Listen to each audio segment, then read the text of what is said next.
All right, everyone, welcome to Sister Science. Today, I am speaking to my friend Hannah Levin, and Hannah and I have known each other for a number of years now because we both did Ayurveda health coaching through Kate Stillman. I guess it was called yoga health coaching. Hannah runs I'm going to say equal and opposite, no, but not really opposite, but just because you're in a different location, but an equal program to the programming that comes out of Sister Science, especially the Year of You. And you just do it in Virginia. Yeah. Although I would say that, like me, your participants come from all over, but we are teaching the same thing, how to use Ayurveda and the principles of yoga to help you bring balance into your life so that you just live life a little bit easier and happily. So today we want to talk about this big word that is VATA because it is affecting us all a lot right now for various reasons. For some of us, it's affecting us because we are going into the menopausal years. For some of us, it's just the season. And for some of us, it's the climate where we live. But for everyone in our world, I think it is also because we live in a 24/7 information environment where everything is very fast and there's lots of communication happening in sort of that air ether part of our world. So there's our intro, Hannah. How would you like to jump off of that? Well, I think it might be nice just to do kind of a big picture overview of like Vata as a governing energy, and then kind of zoom in on where we are right now. Does that sound good to you? Yeah, because I just kind of hinted at all the things that Vata is, but let's explain it. Yeah. Yeah. So maybe we'll just do a brief little quick overview. Like Ayurveda's five element system: air, space, fire, water, and earth. And each dosha, or we can translate dosha as energy, constitution. It also literally translates as fault. So it's also like where things go out of whack, you know? Yeah. So each dosha is made up of two elements. Vata is ether and air, or space and air. Pitta is fire and water, and Kapha is earth and water. So Vata specifically has these qualities of dry, cold, light, mobile, subtle, and rough. And that those qualities show up in a multitude of ways. We can see them in bodies, we can see them in mental patterns, we can see them in weather patterns, in the seasons, we can see those qualities in the stages of life as well. So we transition at some point. I mean, Canada earlier than Virginia, where I live, but this autumn time, transitioning from the heat of summer into the colder time, we're transitioning into Vata season. So at the time of recording this, we're fully into Vata season, where these qualities of cold, dry, light, mobile, subtle, and rough are more prevalent. Qualities can also be translated as gunas if we understand the gunas are the qualities that are how we articulate the experience of anything, really. Yeah. Yeah. So it's almost like we're saying, look outside, guys. Like the wind is blowing, it's getting colder, the leaves are crunchy and rough and dried out underneath us. The as those qualities rise in nature, as you said, sort of the definition of Vata is how things go out of whack. And what we Well, watch that's the definition of dosha. of dosha, sorry, yeah, Dosha is how things go out of go whack. out So of that whack. can be any dosha. So Vata is the way we go out of whack with these qualities that are really ethereal, that are really in the air and ether, so that it doesn't take a lot to disturb air and ether. They are the most easily disturbed. If you think of fire, if you think of earth and water, air and space are the ones that are most easily disturbed. And so these ones, they kick up for us. They kick up and they cause disturbance in us. And these are the qualities that, as they rise in nature, at first they can feel really soothing as we come out of hot summer months, and then they start to aggravate us. So this is what we have to sort of balance against as we go through winter. And maybe it might even be more, I'm gonna claim that it's more important up here in northwestern North America, in because our climate is really dry. We have almost no humidity in our sort of landlocked mountain region, and we're really northern. Like it's 7 in the morning and it's pitch dark here still, and it will be for a little while longer. Yeah. Yeah. Yeah. Yeah. So those qualities will get elevated for everybody. Mhm. Um, However, the extent to which will definitely depend on where you are. So, yeah, where you were just saying it's so dry where you are. Like this morning, there's dew on everything here. It's a more moist environment. Um, and also what the personal constitution is, right? Yes. So the more vata you have in your individual constitution, or if you are in vata stage of life, which for women is post-menopause, you will experience more vata imbalances, or that those imbalances will kick in a lot quicker, more easily in your life. And to your point that vata goes out of whack, it is the dosha that goes out of whack the easiest. And in the ancient texts about Ayurveda, it's said that 85% of disease is vata origination, Yeah. because vata is needed pretty much for anything else to manifest, because it is the dosha of movement. Yeah. And so it really is something like, I think a lot of times beginning to learn Ayurveda, if somebody doesn't have a lot of vata in their constitution, they think like, oh, I don't need to think about that. But actually, no, you do, no matter who you are, what life stage you're in, what your prakriti is. Vata is going to be something you are in conversation with your whole life, and more in conversation with as you age, because as you enter vata stage of life, post-menopause, you're going to be experiencing more dryness, more cold, more roughness, right? Mhm. in Absolutely. your body. But it can also be a really beautiful time. I want to speak to that subtle quality too, because it's also a, a quality that allows us to connect more with spirit, or um, what is beyond this material experience. Yeah. And that's a really beautiful quality of vata. And vata also has a creative problem solving kind of component, a think outside the box. Mhm. um, so there's some really beautiful, it's not all bad. No, It's not absolutely. all challenging. Although Vata, if we were to use it in its sort of good form, we might actually call it prana. Because when Mhm. Vata is perfectly balanced in your body, it's no longer a fault. It's no longer causing Right. issues. And when it comes to that point, we would just change it to the word prana. And Mhm. like you said, that word prana carries universal wisdom, carries life force, carries intuition and inspiration and creativity and ideas. And that's the beauty of it. So when we bring this Vata experience into balance in our body, we can experience it in such a magical way. Yeah, lovely. Can we just speak a little bit about when we said a minute ago that your dosha could determine? So can we just talk a bit about what Vata looks like as a person? If I was a Vata person, and maybe you should speak to this one.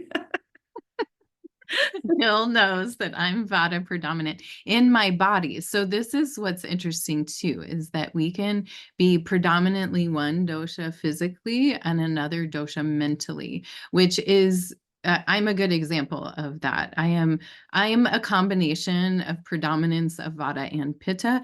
I'm more Vata in my body, more Pitta in my mind, but still have both there, and very little kapha in either for me. So vata body looks like a thin, bony, build. So popping joints, dry skin, um, and often kind of struggles to gain weight. Yeah. Although Vata predominant bodies can become overweight and obese, any dosha can. But if you're generally healthy, you might be more on the like it's kind of hard to gain weight as a Vata predominant body, and uh, you can tend to have like smaller teeth, smaller eyes. I don't fit this as much. I have more kapha eyes, Yeah. but we're all a mixture of the Yeah. doshas. So Vatas tend to also have like if you look at the palm, I have a Vata palm too, and it's more elongated, right? Mhm. So it's a rectangle. Um, and so, yeah, there's some different identifying characteristics, kind of like long, skinny, bony. Yeah. Vata can tend to also be kind of very tiny or very tall. Those kind of extremes can be part of Vata too. Um, so that's, do you have any other physical characteristics you want to add to No, that? because all the ones I'm starting to think about are the mental, sort of the weight, Yeah, yeah, yeah. the personality of Vata. Yeah. Yeah. Just Yeah. the So fact that let's shift to the that. personality that's your Vata friend who's always talking with their hands and they talk fast and they can ramble and they can go off topic and they're the ones who they're like, oh, squirrel, there's a new shiny object and they get distracted and they move to that. But they're also the ones who have these amazing, cool, visionary kind of ideas and then they yeah, they can be your friend that completely spaced out that they were supposed to meet you. They can be your they can be your friend that comes and you think that you're talking about one thing, but you'll end up talking about another thing. Yeah, but there's a creativity to them, and that's that it's almost like an artist in them that Mhm. when they can come into that pure form of Vata, what they can create, if they can leash some of their other Pitta Kapha qualities and bring into fruition the unconcrete, subtle, moving ideas in their head, that is when Vata is the most powerful. And in order to be that powerful, there's almost like some steps they need to take to be able to bring into fruition the magic that is always floating in their head. Yeah.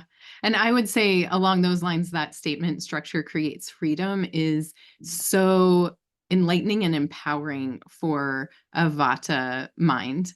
Um, and I would say like I've cultivated more of my Pitta qualities in my mind since knowing Ayurveda and really calming the Vata. So Vata can often look like anxiety and overwhelm. And when we have some sort of structure to bring the kind of ping-ponging thoughts or spinning, the word ungrounded is very key to understanding what the Vata mind experience can be like. It is very much like spinning around in the ether. And when we can recognize that and that it's not, I mean, I just used to think that was the way I was, and I didn't really know that there was something else, another Yeah. another mental experience most of the time. And I just would feel kind of like a lot of anxiety, a lot of this can often turn into things like insomnia and second guessing yourself and all sorts of things, which was a big issue for me for many, many years. Um, and then learning how to bring some structure into and I'm doing this motion with my hand, it's like bringing that ungrounded energy back to earth and be like, here's a place to land, here's a place to put this, here's a place to put this, here's a place to put this. So structure and routine and scheduling are so helpful for Vata, but if you're naturally more Vata, you're going to resist that because this idea of freedom and spontaneity and what you feel impulsively drawn to in the moment is so alluring. And it is a big leap of faith to try out being a different way. And I'll tell you from the other side, it's worth it. Yeah. um to have that, like, to not be so caught up in, I mean, I used to be medicated for anxiety, and it's wild now to look at that experience and be like, oh, I mean, I didn't know anything about Ayurveda then, and to just say, oh, I just, my vata was so out of whack. And once I learned Ayurveda and learned how to bring it into a structure, it's not that the creativity is gone, it's not that I don't have spontaneity and fun and creativity in me, it's that it has kind of channels to flow in now. It's not just ping ponging all over the place. And that feels really good. It means I also sleep well. And, you know, I do want to go back just quickly to some physicality things in terms of like imbalances. Like I just talked about kind of the physical appearance of somebody who's more Vata predominant. Our culture really prizes that look of being very Yeah. thin, which is very unhealthy for most people. Um, so I just wanted to say that. And then some other things that Vata predominant bodies will experience are a lot of things that have to do with air. So gas and Talk about that, bloating. because we're starting to talk about now the ways that you might notice excess vata in your body. The ways you might notice that this isn't prana. This isn't pure, beautiful, magical stuff. This is feeling not good in my body. And so, yeah, let's talk about that. Maybe start right from digestion, right from the beginning. Yeah. Well, before we digest anything, we often have foods that we're drawn to. And if you're not an aware Vata, you will be drawn to foods that send you further out of balance. So those would be dry, crunchy, cold foods. So anything from crackers, chips, popcorn, granola, to salad, raw vegetables. Um, and things that are cold. Vata is naturally cold, rough, and dry, and so if we're putting more of those things into our systems, it's not a good picture. So I tell the story of my, before I learned Ayurveda, my favorite meal was salad and corn chips.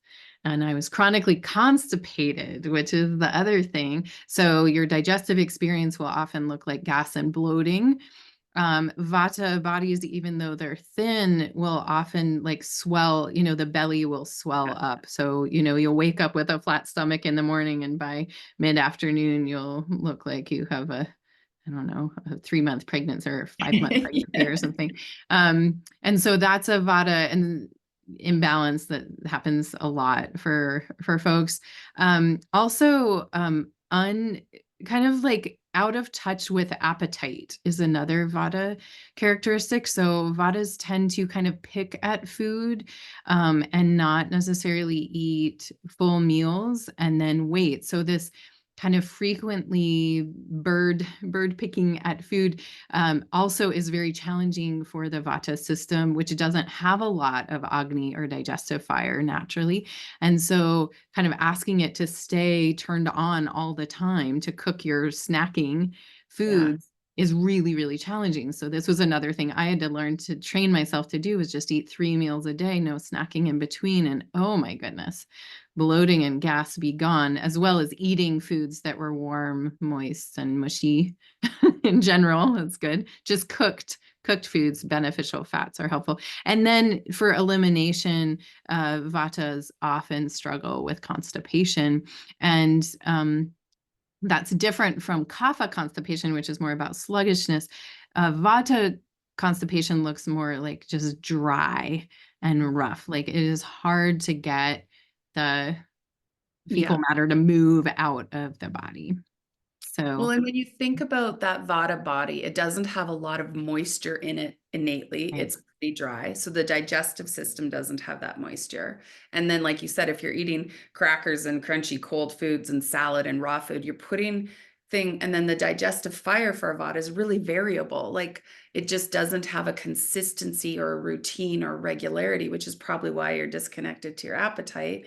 And so you almost have to be like, okay, I'm going to become your friend. I know this, so I'm going to eat things that are already pre-cooked, so you don't have to work as hard, are already warmed, so that you don't have to work as hard, and are already, there's some moisture to it. Yeah. Yes. And then Yeah. that just helps the whole system dry out. So then your experience as that food is going through your digestive system has more moisture to it, has more warmth to it, and hopefully isn't as uncomfortable on the other end with gas, bloating, constipation happening for you. Right, right. Yeah. I mean, my personal story is that I told you the salad and corn chips was my favorite meal when I went to meet with the guy who became my teacher, Vishnu Das. He looked at me and I had lost my ability to have a natural bowel movement at this point. I was like, I'm going to be healthy. I'm just going to eat lots and lots of salad, our Yeah. lovely cultural paradigm of what health looks like.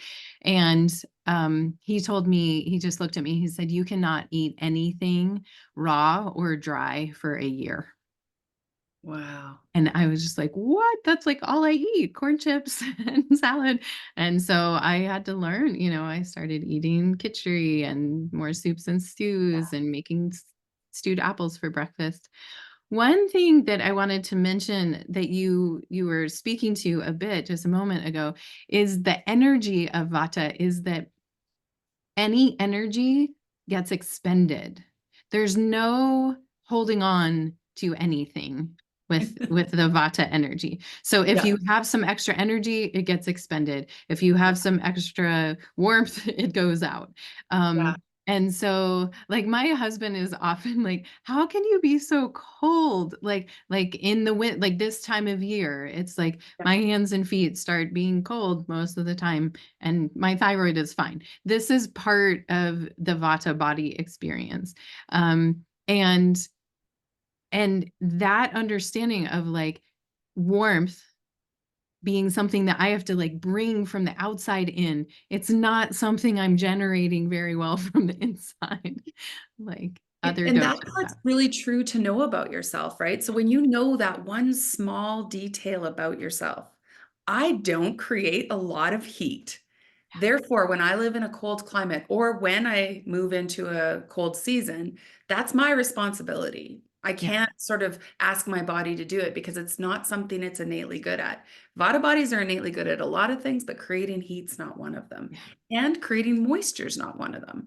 A Right. kapha body can create beautiful moisture, a pitta even to some extent, but the vata body's not good at moisture. So you're in charge of your hydration inside and out. Like I'm gonna say maybe not 100%, but 90, 90. It's a lot. Yeah. Yeah.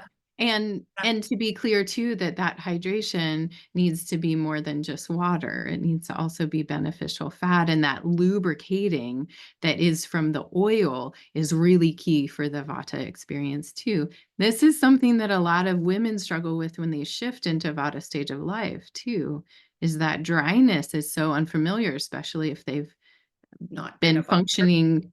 What's that? If they've not been a vata person. Right. Right. Yeah. Yeah. And so, and then the way you're sort of speaking to the fact that our culture prefers the Vata body type, it prefers the diet story that isn't good for Vata. And here's another one is that you just said we should be consuming more oils. We should be having more natural fats in our diet. And that sort of story can get pushed aside where we just talk about how anything that is a calorie, anything that is a fat, anything that adds weight is seen as bad. And I guess in cultures where obesity is on the rise, that's an important message. But you also have to recognize if that's not you. Right. Yeah. So we always want to come back to the three questions that we ask all the time in Ayurveda: for who, when, and how much. Right. So the when part is really key too. Like we want to add more beneficial fat in Vata season, which is fall and early winter. It's not a year-round thing. Yeah. It's a seasonal thing. It's a time of year when it is helpful to gain a couple pounds, not 20, but a few, 2 or 3 pounds during Vata season. And then we lose it in the late spring and summer. That is a natural fluctuation. We need a little more sustenance to get us through the winter. And then the summertime, we don't need it.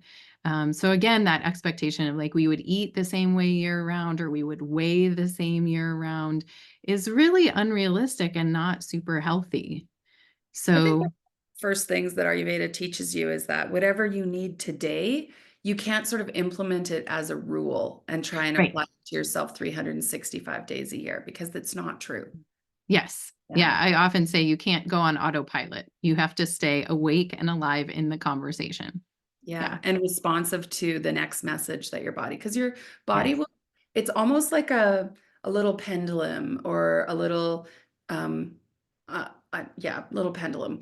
And as you add that oil, your body will go, that feels good, that feels good, that Yeah. feels good, that feels good. Oh, that feels too much. Right.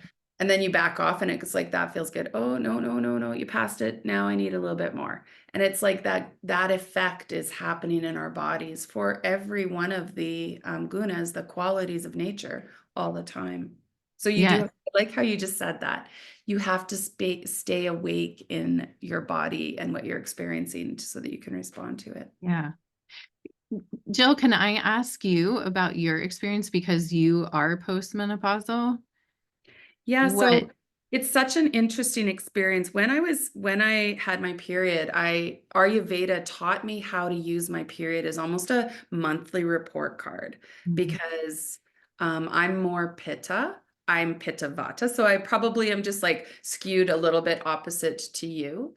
Um, but my period could be very pitta. And when a pitta period is one with all the PMS symptoms, the headaches, the sore breasts, um, excessive, like lots of bleeding, like just things like that. And when I started applying Ayurveda, that period got to be sort of more easeful. I didn't have the PMS symptoms. Sometimes it arrived, and the only reason I knew it was coming is because my app told me that it was going to come. And yeah, like I didn't have the excess symptoms around it. And what I'm finding now is that's how I'm noticing sort of the post-menopausal symptom. And the one that I experience in my body is the hot flash. But I've also noticed the things that cue the hot flash and the things that I can do so that it doesn't show up. So it's not a regular thing. I'm probably 2 years postmenopausal, but it is my body. The slower I go, the more productive I can be. The I don't know, I think that's the biggest one is just the slowing down. And I think you spoke to it when you said put some structure in place because inside the structure is freedom. And I do think that that's part of what's happening. Um, we can maybe get into that little hormone change that's happening in the body because there's lots of new messaging that's happening in our world today that women of past generations have never been privileged enough to be exposed to. And it's heartening to see it. But I also get a little bit protective and unsure when I see the pharmaceutical industry coming in with their messaging around it. Yeah. So that's what I'm going to say. Yeah, there Can will we always be like that. yeah, if we can go back to that sort of physical imbalances that you might feel. So we've sort of talked about it as base level. I think these are the ones that almost all people might experience at some time. That sort of the things that have to do with your appetite, your digestion, your elimination, the way foods move through your body. All of us can have a constipated period, even if we're not a Vata person. But as And oh, Go ahead. can I just say in there that often happens to people when they travel, which is a Vata aggravating activity. So even if you're not like, oh yeah, I'm Vata predominant or I struggle with constipation, most people will have some sort of experience of that when they travel, especially like internationally, changing time zones, things like Yeah. that. will definitely up the Vata. And then you might be like, oh, I didn't poop for a couple days. Like that's not normal for me. Yeah. And that it's one of the things, especially if you're not a Vata person, that you can use that signal of constipation, gas. That can be one for me too. And bloating. It's like, oh, my Vata's high. What do I need? And it might be as simple as I gotta, like your doctor told you, get off the raw, dry foods for a year. Just get off your raw, dry foods for a bit. Just move into the warm cooked foods. And that might be the thing you need. Um, yeah. It could also be just like up your lemon water in the morning. Okay. Yeah. Okay, so once it passes the digestive system, it starts to move into your circulation. And like you alluded to, when Vata moves in your circulatory system, you'll have cold hands and feet. Your body feels like it's chilled, and there's a dryness effect. It can start on your lips. You can notice it on your heels. Your shins might start to feel scaly, things like that. Like there's a dryness that moves into the general system of your body. Yeah. And there might also be a tendency for limbs to go to sleep. The circulation won't be as strong with that Vata imbalance. And so, like if you're sitting for a long period of time and cross-legged or on your heels, meditating, things like that, you might have legs go to sleep or, yeah. Fair enough. So then when it moves out of the digestive system, out of the circulatory system, and it starts to find its little spots in your body, what sort of dis-ease shows up that is related to the Vata imbalance? Yeah, well, I guess we could go koshas or tatus. I don't know. Anyway, we don't have to get that specific. We can see, well, some things like I had mentioned, insomnia and anxiety, like into the nervous system, that's imbalanced Vata, especially waking up Vata time or in the early morning. So between 2 and 4 a.m. specifically would be like a Vata imbalance there too. Um, and then as we go deeper into the layers of the body, it can also look like osteoporosis, osteopenia, things like that. And then into the reproductive tissues, it can look like irregular periods if you're menstruating age. Um, it can look like amenorrhea if Vata is really out of whack, where we lose a period. And we can also think of imbalanced Vata as anything like issues of depletion. Yeah. So that also, when that continues for a really long time, it can look like hypothyroid and adrenal fatigue, and then eventually more extreme autoimmune diseases where the body is trying to compensate for a really long time for the ongoing depletion and then finally gives up and then attacks itself. So autoimmune diseases like Parkinson's, MS are Vata in origin as well. So, there's tons of different That was good different things. though. Thank you.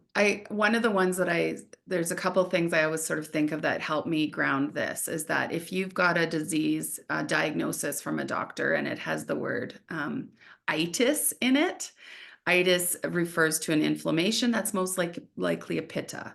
If you've got a disease, one that has edema in it, that's a relationship to swelling. So that's probably kapha. So those ones are probably not your Vata ones. But like you said, osteoporosis, like that osis is sometimes applicable. I have found a couple examples where the word osis, because osis sort of means an irregularity, but it can also mean there's a drying out happening. There's like you said, a depletion happening. And most Vata things are that depletion thing. When it comes to your energy, a Vata person will want to, the inspiration piece will be there, but they can't. Their body's just like saying, I can't help you right now. So I find that the Vata diseases or the Vata imbalances are often the people who are like, I have this much energy. and I have to choose what I'm going to do with it, with each amount of energy that I have, because you aren't a body type, like you said, that always has a reserve battery strapped to your back that you can just tap into when you need to. So your energy management is more important. And as we go into Vata season, as we go into stage of life, all of us experience sort of an up leveling of that responsibility to our own energy management. Yes. Yeah. And I would say that's where the senses come in too. Mm. So Vata folks will have more receptive sense organs too. So that's that subtle quality again, is like Vata folks will notice details or colors or sounds or smells or tastes in these really kind of intricate and subtle ways that other folks won't notice. As much. It also means that we're going to be more sensitive.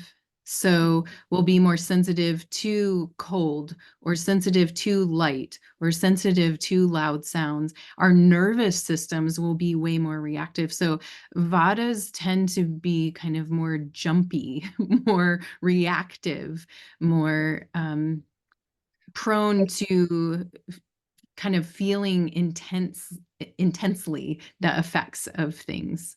Yeah. Yeah. I think of one of my daughters who has bought those sort of loop things that cut all the sort of excess background noise for her, because she just finds it overwhelming, even sitting at a table listening to other people chew. She's like, Uh-huh. can't do it.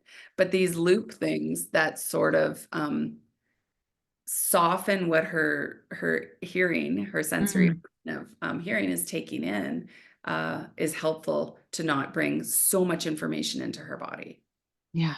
Yeah. And it's something to be aware of because we live in a culture where we're kind of expected to take in a lot of sensory input constantly. And if you are more Vata predominant or in Vata stage of life, you will notice you don't function well. Yeah. If there's too much, you start shutting down or you start being unable to make decisions or think clearly. You might feel like things are spinning. And often if you can really come back to like what like what am I taking in with my senses right now? How can I minimize that? Even making decisions like to not listen to anything when you're driving in the car or to not have any distractions while you're eating food or to have an hour or two before going to bed where you're not looking at anything, listening to anything, like you're just like Because being. everything has to be digested. And if we've Yeah. talked about the fact that Vata doesn't have that strong digestive process in the body, so they do have to be careful what they consume. Right. Because Ayurveda talks about everything you consume, not just your food, but not just what Right. you taste, but what you hear, see, touch, and feel. Which one am I missing? Smell. Um, yeah, so it all needs to be consumed. So Vata does need to sort of manage consumption. And it can be tough because Vadas are so inspired and creative and drawn to things that they also need to be really discerning about, no, this is not something that's going to be supportive of me. I'm not going to take it in. I'm not going to Right. take it in and ask my body to digest it. Yeah.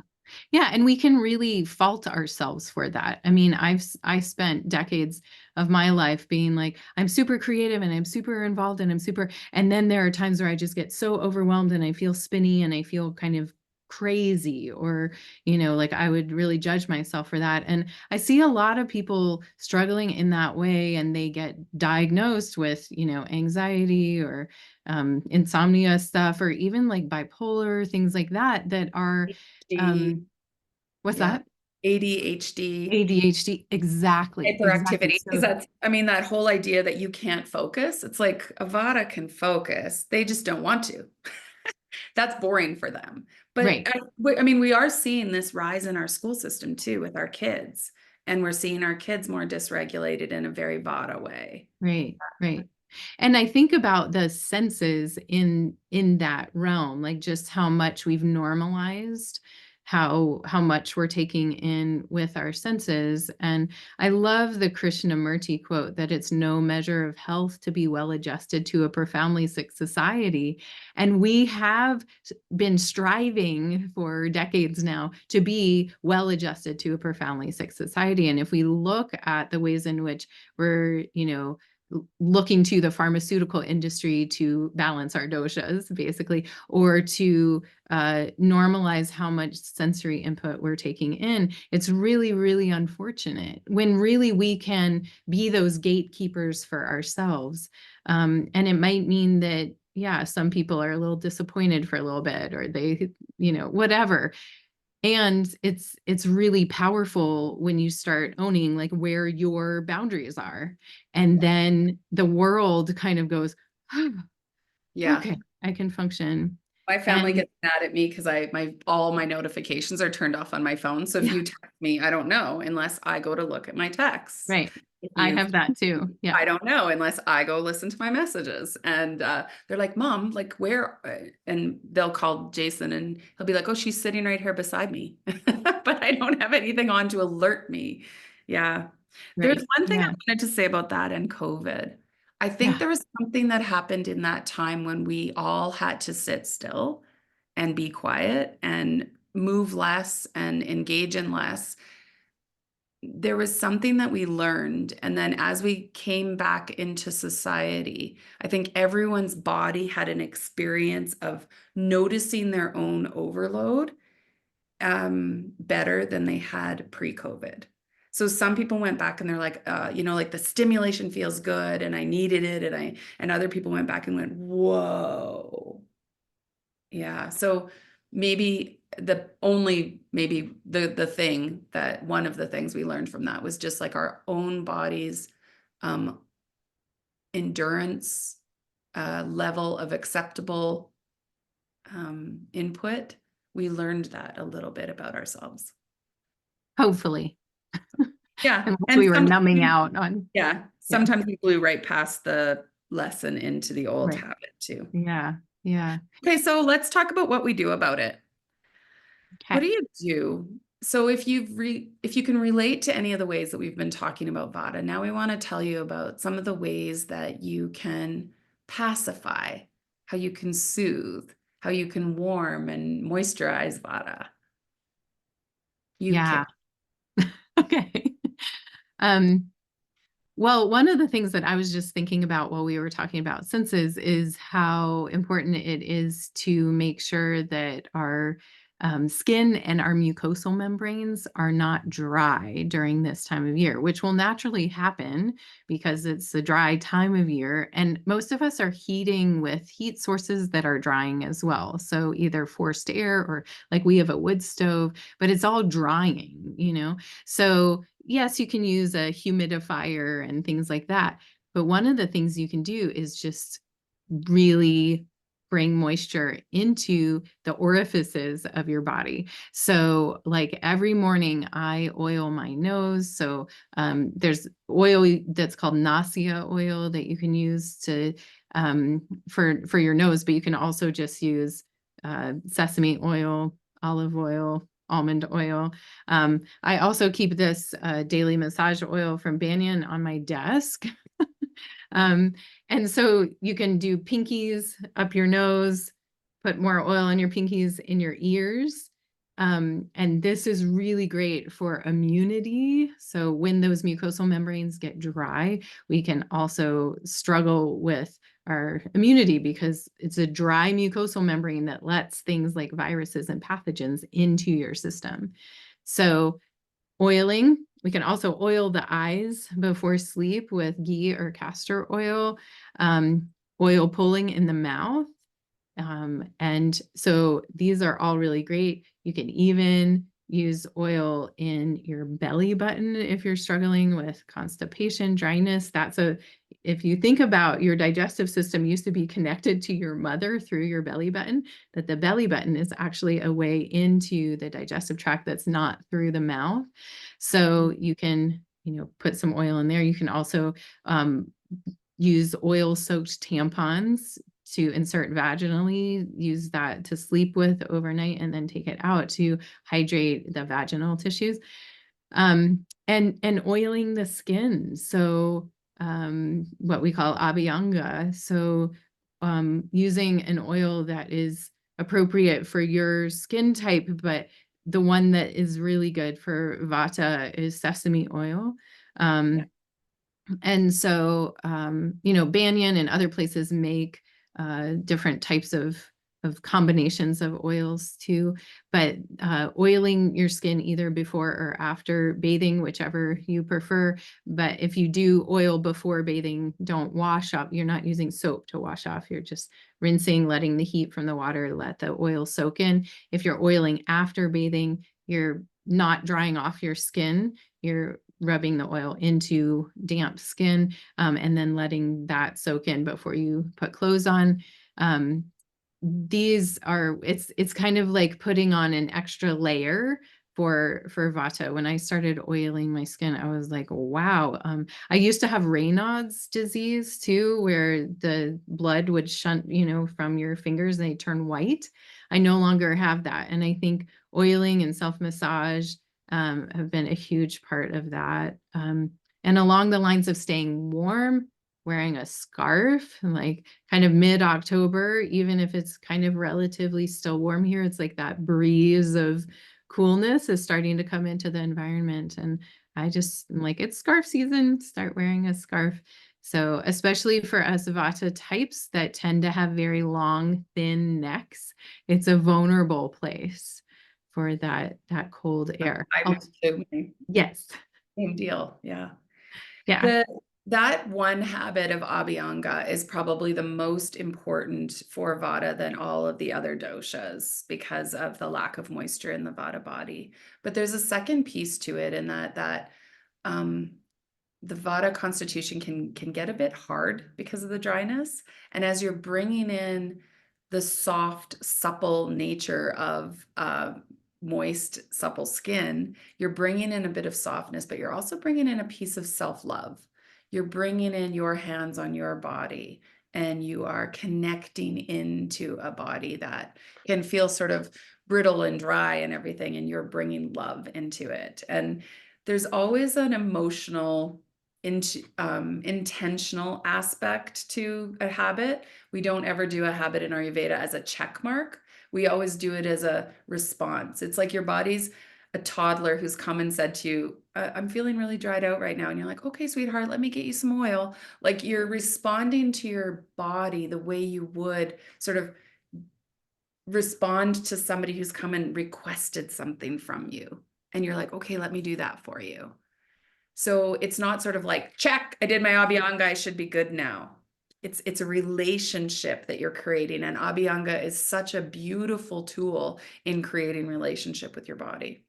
Yeah. And the natural outcome, it's like we talk about like habit building, right? There's like a trigger, a habit, and a reward. And that reward in the best case is the natural consequence, the outcome of performing whatever the habit or the action is. And so for like doing the abhyanga, the self-massage, the outcome is that you have this extra layer of protection on you, that warmth stays in your body more, that you have a stronger immune system, that you feel that love of your own touch. And for Vata predominant folks,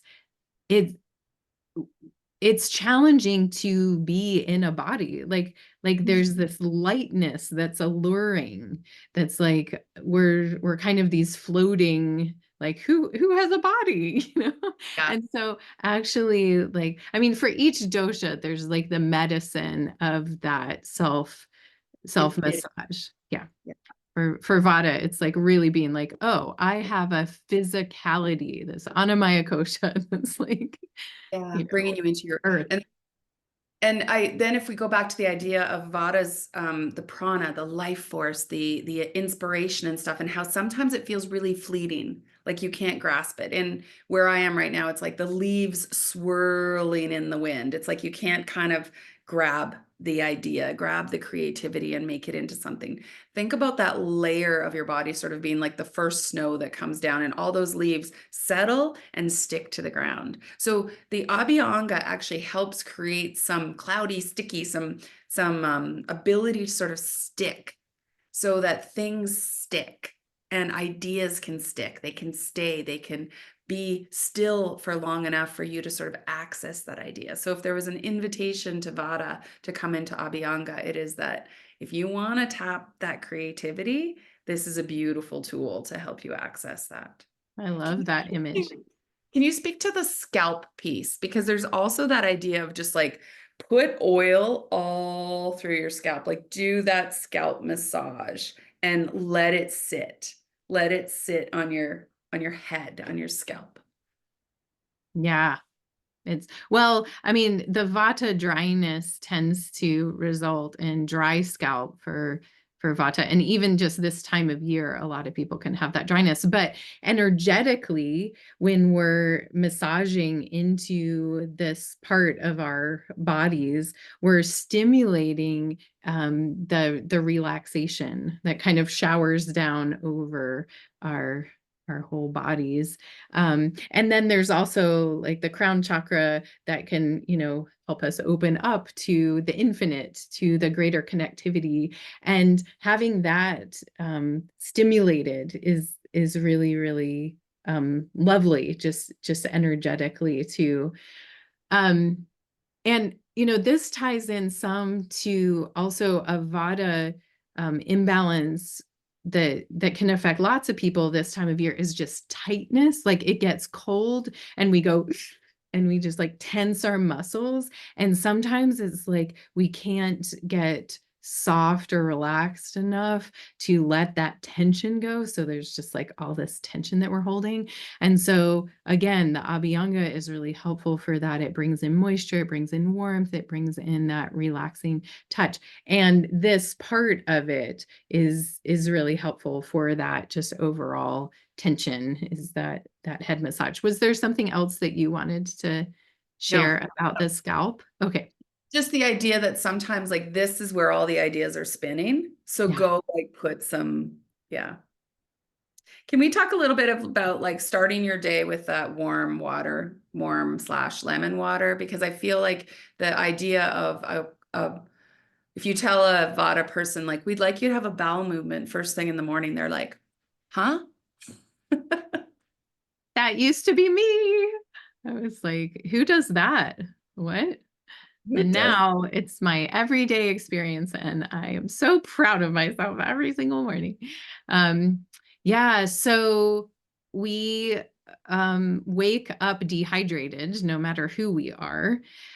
And we often need some support. So some warmth and some liquid to so this drinking warm lemon water is kind of a general invitation to hydrate in order to eliminate. So we're talking about like 2 to 4 cups, like up to a quart or a liter of warm. We don't want it hot, but we don't want it cold. We want to be able to kind of chug it, to drink a whole bunch of water first thing in the morning. And you can think of it like flushing your inner toilet, kind of like sending in this big amount of water that just goes through your system and initiates a bowel movement. We want to do this after we've scraped our tongues, though. And Jill and I have a whole other talk that we did together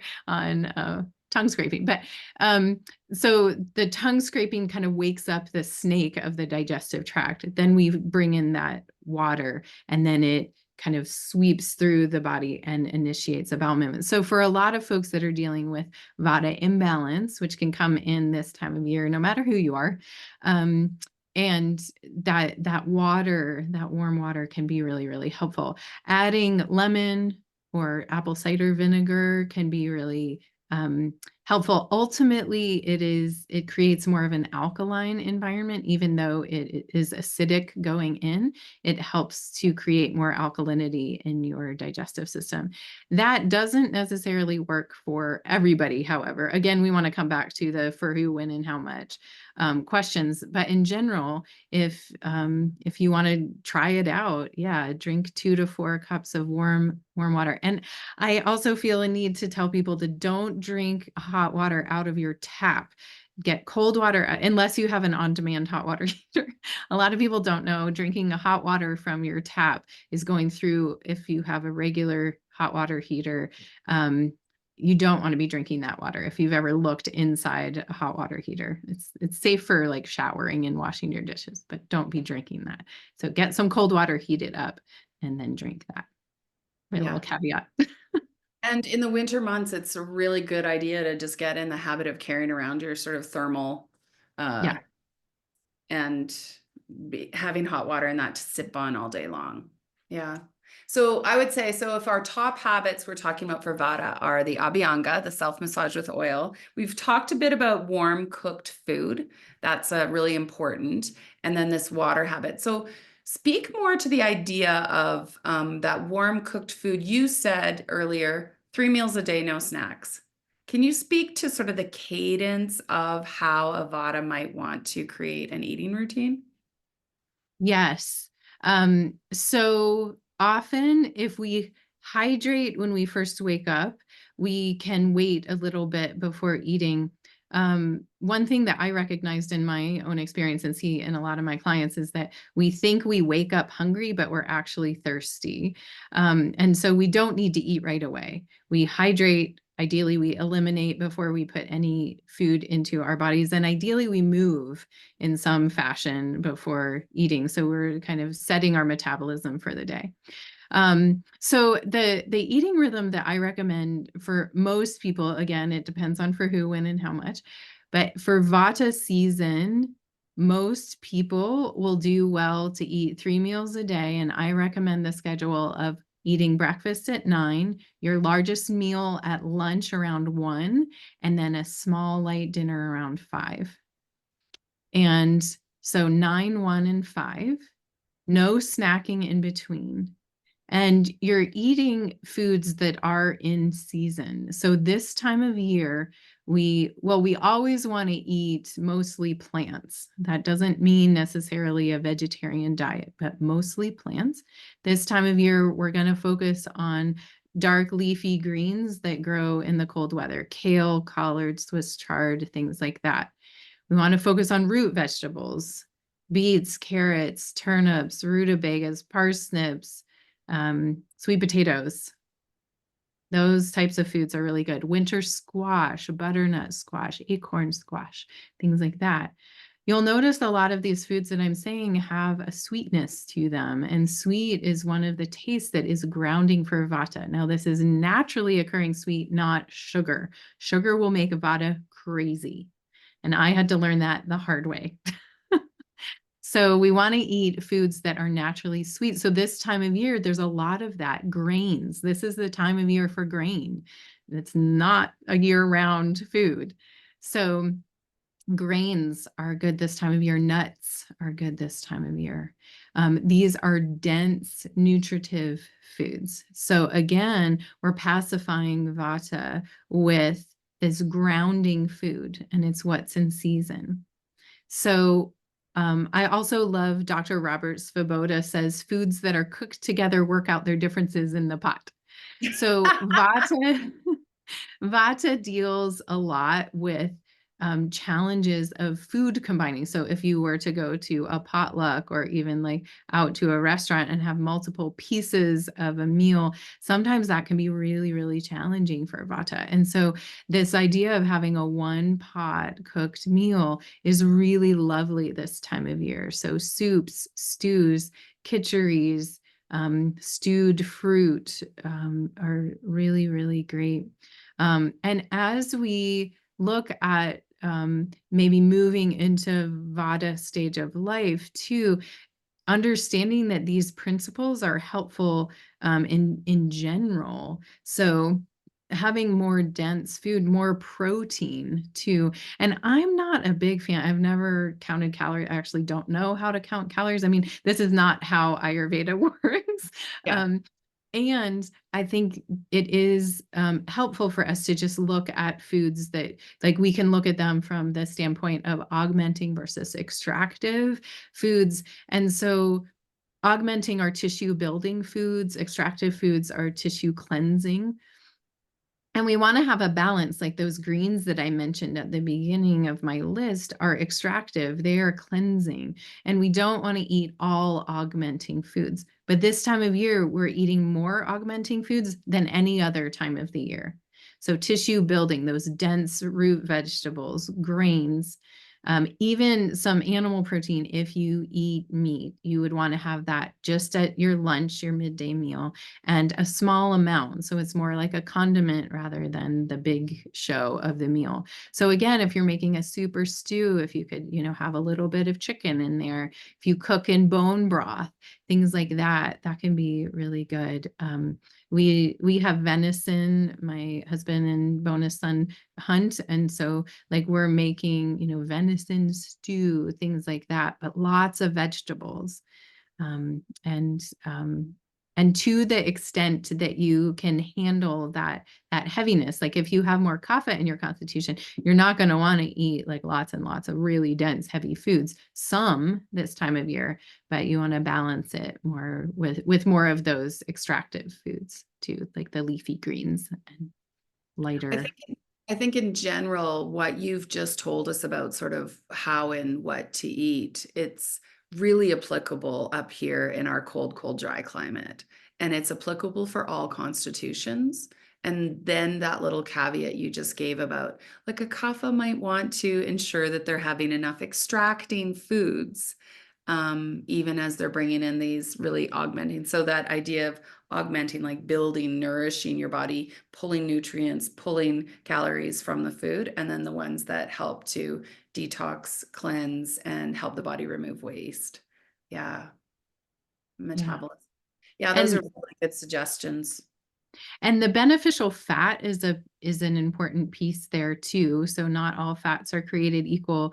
Ayurveda is a big proponent of eating ghee, which is clarified butter, and that is a very medicinal food. It heals the lining of your digestive tract, and ghee is the food that's the highest in butyric acid, which is the most favorite food of a healthy gut biome, of the Hmm. microbes that are in a really healthy microbiome. So ghee is very, very helpful. And again, we want to look at for who, when, and how much. Like, adding a little bit, cooking with ghee this time of year is great. If you are really vata imbalanced, you might want to add ghee to like your serving of food. Like if you get your bowl of super stew, and you might put a teaspoon in your bowl, that's like a little extra beneficial fat for you this time of year. When we move into spring, no. Yeah.